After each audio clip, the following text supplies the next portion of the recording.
আজ আমি বানাচ্ছি আনারসের চাটনি। প্রথমে আনারসটা আমি কেটে নিচ্ছি।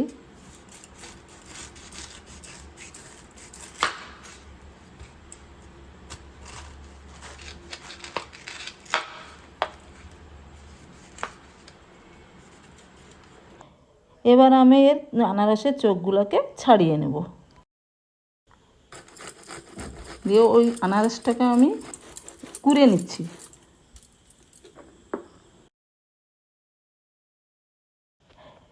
এই সামগ্রীগুলো আমি চাটনিতে দেবো। প্রথমে কড়াইতে ঘি, সর্ষে, শুকনো লঙ্কা, ইলাইচি দিয়ে ভালো করে নেড়ে চেড়ে নেব।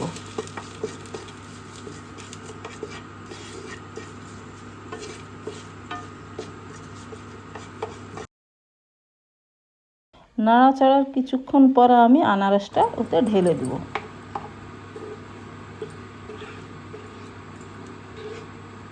এবার দিব কিশমিশ, কাজু, হালকা একটু নেড়ে নেব।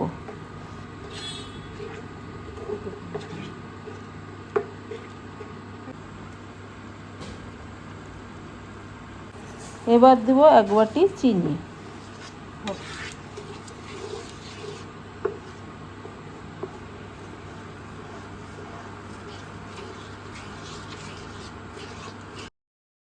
এবার ঘন হয়ে এসেছে। এবার এতে দেবো 1 চুটকি নুন।